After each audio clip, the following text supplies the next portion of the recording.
Hello, my name is Julie Green, and I'm here to tell you about how to get an easy income from home.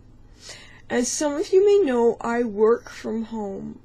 I'm always scouring the internet, trying to learn about how to make money from home. Of course, I've run into a lot of scams, and I've run across something that isn't a scam, and not only that, it's legal. And I found out that thousands of people are doing it. You get benefits. And not only that, you might even get a break on your rent. There's security in it, and it's backed by the government. Even some people who are underage are doing it. And from what I hear, it's pretty much passive income. You don't have to do much work to get it handed to you. Pretty cool, eh? Let me tell you about it. There are a few steps you gotta do to get into this deal. Want to learn more? Now you gotta follow my steps very carefully to get into it. It's been around for a while, and this is proven to work. What you gotta do, you know, follow this very, very carefully. You gotta dress a certain way.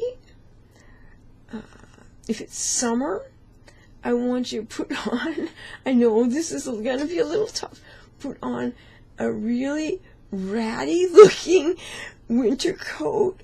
You might have to get something cheap from a thrift shop. It might be hard to find in the winter, but maybe find an old winter coat you don't want anymore and get it all dirty with dirt, put charcoal on it or something, get it dirty, very, very dirty. You might find something ripped that you might be about to throw out, and it's going to be tough, but put it on.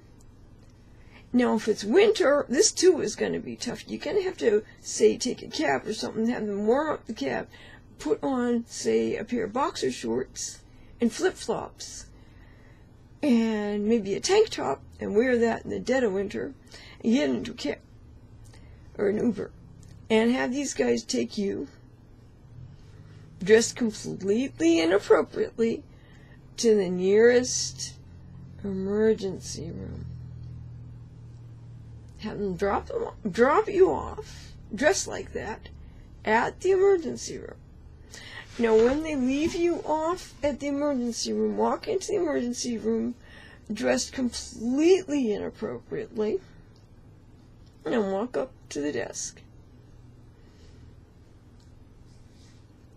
and tell them you would like to check in and say that you have reservations.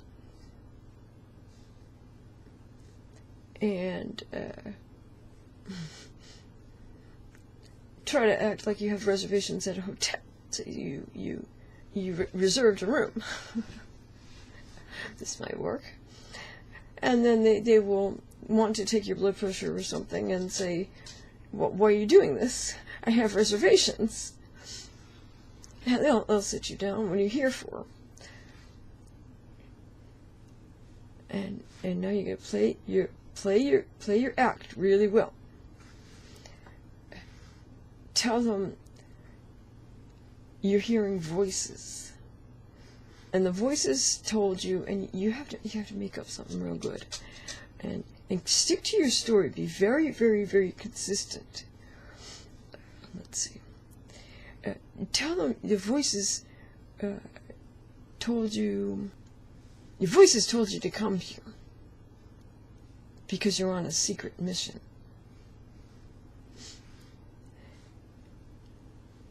And then you tell them, they're going to ask you, they're going to say, okay, okay. And they'll probably stick you in a room with a security guard. And they'll probably keep on asking you what the voices are saying. And you're going to have to be very consistent with your story, so you have to pre-plan your story, because you have to tell them the same thing every time. They're going to ask you if the voices are inside your head or outside your head. You be consistent. Tell them inside your head or something. And they keep on saying it. They're going to admit you. And they're going to give you drugs. You can do the secret thing. You can take them out of your mouth when they're not looking, which I advise, because these drugs are really nasty. Now, they'll keep you about a month. After a month, tell them you feel better, and they'll let you go. But they're probably not going to let you go back to your home. They'll probably put you in some other facility, some halfway house or something. Now, what you should do, after a couple of weeks, tell them you're still hearing the voices. They'll put you back in. A couple of times in the nut house, they're going to put you on what's known as disability. That's your free money. Congratulations. Free money. Now they'll put you on for either, I think it's 2 years or 7 years. It's 7 years, you get free money for the next 7 years. There you have it. Free money. And they'll tell you, literally tell you, not to work. There you go.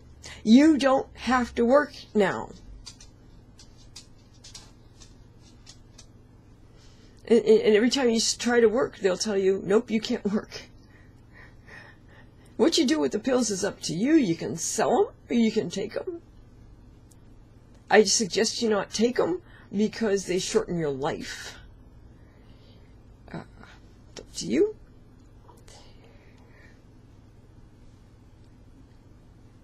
Some of these drugs have some street drug value. If you sell them, you might make some money. Don't tell anybody, please. I hear that the uppers, the what is it, benzos? What are they called? Amphetamines have some street drug value. Don't get caught, please. No. When you're 7 years or up, they're going to renew it. Now, if you go back to the hospital a couple of times, they'll definitely renew it. There's another 7 years for you. Free money. Do people do this? Yes and no. Sometimes they do it completely unaware that they're not disabled. Some people do it quite aware that they are not disabled. Yes and no.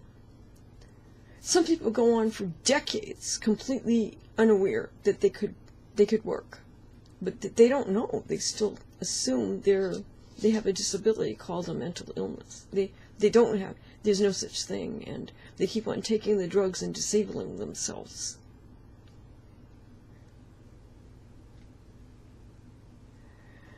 Now, is there such thing as a mental illness? You can read up on this. If you want to take the drugs and disable yourself, you're going to be pretty sick after a while. To that extent, yeah, you're going to be pretty sick and disabled, and you'll start to get heart trouble. Some of the drugs cause very, very bad. Some of the drugs will cause diabetes. You get very, very overweight. You might get a movement disorder. Some of them cause you to forget stuff. Some of them cause actually early dementia. I don't think you guys want that. You'll be so sick you won't be able to work anyway. On the other hand, if you don't take the drugs, you're probably pretty capable and want to work as it is. As far as housing, the disability isn't actually enough to live on.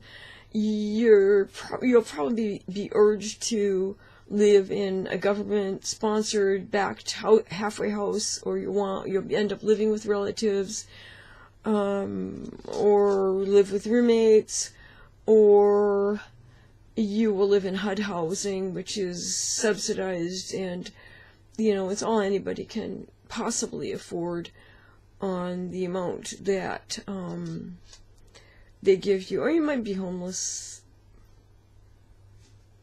but still, it's free money. If you ever want to end this fraud, it's very, very hard to end it. It's very hard to get off disability after you've been on for, say, a decade. The reason is because you have, at that point, no work history to speak of. I mean, you have it from 10 years ago, 20 years ago, but you have to, get some work history behind you. At that point, I would suggest getting a low-level, entry-level position and then working your way up. Try to get an education if you can, some job training, and slowly get yourself out of the system. Do I suggest using this method of free money? No. As a matter of fact, if you have watched this video from the beginning, it was all kind of tongue-in-cheek. And in fact, I don't recommend it at all. I recommend not doing it. And I recommend honest work from the beginning. I recommend rejecting the mental health system and not getting into it at all. I believe that it's a complete fraud. I believe that people are being duped. Thousands of people are being duped into it. And I recommend not falling for it. And if you can, get your friends out, get your relatives out, explain to them that they can do without the drugs and without the therapy, because it will eventually shorten their lives if it hasn't killed them already. Is there a free way out? Is there an easy money? I haven't seen it yet. I have not seen it yet. I have been, looking through the internet trying to find, a decent work-at-home job, and I do have a decent work-at-home job. I work very, very hard from home. It's not passive income. It's a real job. I would suggest you go out and look for real work and work hard. Start there. Thank you.